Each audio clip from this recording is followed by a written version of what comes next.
Hello दोस्तों, स्वागत है आपका अपने चैनल कुंज भारद्वाज फैमिली में। आज हम सुनाने वाले हैं प्रभु कृपा की एक बहुत सुंदर कहानी। तो कहानी है, एक राजा था, उसके 7 बेटियां थीं। एक दिन राजा ने अपनी सातों बेटियों को अपने पास बुलाया और उनसे पूछा कि तुम सब किसके भाग्य का खाती हो। तो पहली ने पिताजी से कहा, पिताजी, हम आपके भाग्य का खाते हैं। दूसरी से पूछा, ऐसे ही उसने अपनी 6 की 6 लड़कियों से यही पूछा। सबने एक जैसा ही उत्तर दिया। फिर राजा ने अपनी प्रजा व अपने संबंधियों से भी पूछा। सबने भी एक ही उत्तर दिया कि हम आपके भाग्य का खाते हैं, आप ही हमारे राजा हो, पालनहार हो। लेकिन जब सबसे छोटी बेटी से पूछा कि तुम किसके भाग्य का खाती हो, तो उसने उत्तर दिया, पिताजी, हम तो भगवान का दिया खाते हैं, आपका नहीं।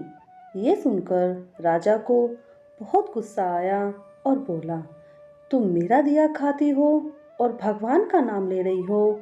कोई भगवान है नहीं।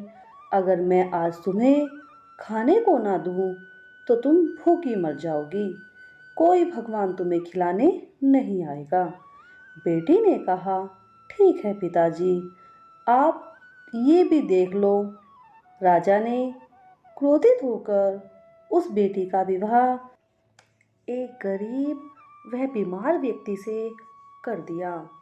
वो भी एक ऐसे व्यक्ति से जो ना तो चल सकता था, नहीं फिर सकता था, बस एक मामूली सा लकड़हारा था।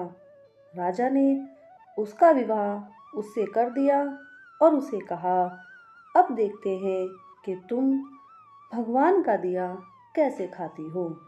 भगवान तुम्हें अब कैसे खिलाते हैं और देखते हैं तुम्हारा भगवान अब कहाँ है।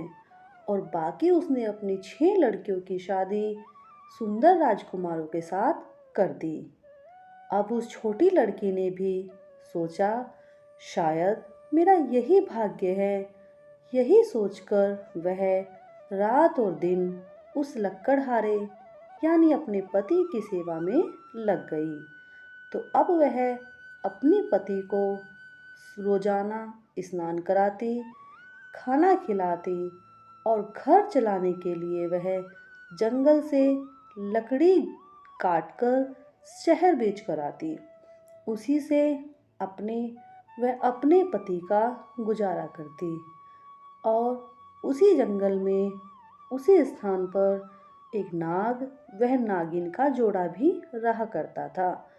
तो जब वह अपने पति के लिए दूध लाती और उसमें से जो भी बच जाता, उसी से वह थोड़ा सा दूध उस जोड़े को भी पिला देती थी। नाग नागिन दूध पीते और खुश रहते और धीरे धीरे उसका पति अब ठीक होने लगा था। एक दिन नाग नागिन ने सोचा, ये लड़की बहुत अच्छी है, हमारा कितना ख्याल रखती है। अगर इसके पास कुछ धन हो जाए तो ये ना जाने कितने लोगों का भला करेगी। ये सोचकर उस नाग ने एक दिन सपने में उस लड़की को बताया कि हम जहाँ पर रहते हैं वहाँ बहुत सारा खजाना दबा हुआ है। अगर तुम उस खजाने को निकाल लो तो तुम धनी हो जाओगी। अगले दिन राजा की लड़की ने जब वहाँ खुदाई की तो उसने देखा, सच में वहाँ काफ़ी खजाना था। उसने उस सारे खजाने को ले लिया और अब वह काफ़ी अमीर हो गई। उसने एक सुंदर और बड़ा सा महल खरीदा।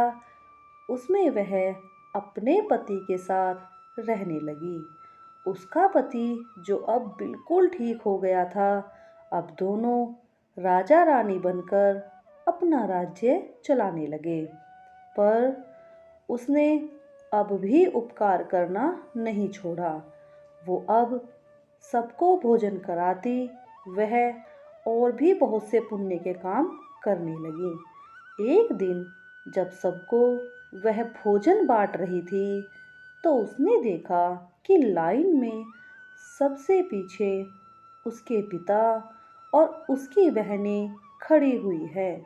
उसने उन सबको पहचान लिया और कहा, पिताजी।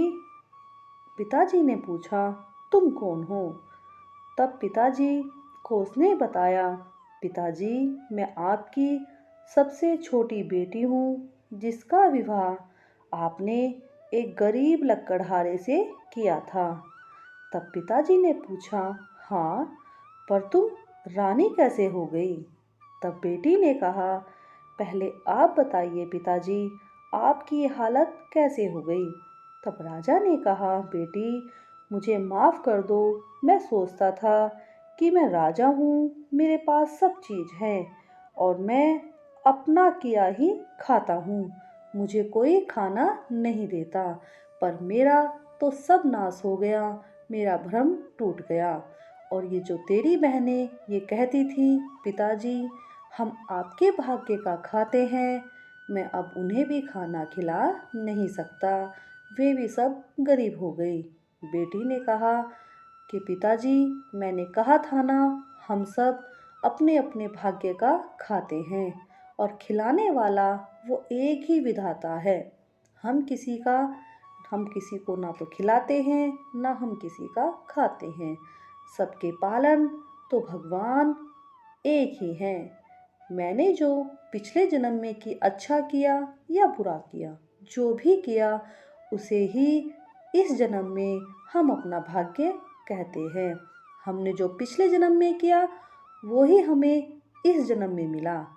इसलिए हमें किसी को दोष नहीं देना चाहिए। कोई किसी को न तो दुख देता है न सुख देता है। हर व्यक्ति अपने किए का दंड भोगता है। हमें हर हाल में उस ईश्वर का धन्यवाद करना चाहिए। अगर तुम्हारा पिछला बिगड़ा हो तो वर्तमान उसी से बिगड़ा है, और अब अगर तुम वर्तमान बिगाड़ोगे तो तुम्हारा भविष्य भी बिगड़ जाएगा। इसीलिए सदा अच्छे कर्म करने चाहिए, क्योंकि हम क्या खाएंगे, कब खाएंगे, कहाँ खाएंगे और हमारी आखिरी श्वास कैसे निकलेगी, ये सब भी ईश्वर ने पहले ही लिख दिया है। तुम्हें ही पालनहार व रक्षा करने वाले हैं। तो दोस्तों, ये थी एक सुंदर कहानी एक राजा और उसकी बेटियों की। अगर आपको थोड़ी भी अच्छी लगी हो तो प्लीज़ लाइक, शेयर और सब्सक्राइब कीजिए, और ऐसी ही कहानी सुनने के लिए जुड़े रहिए कुंज भारद्वाज फैमिली के साथ। धन्यवाद।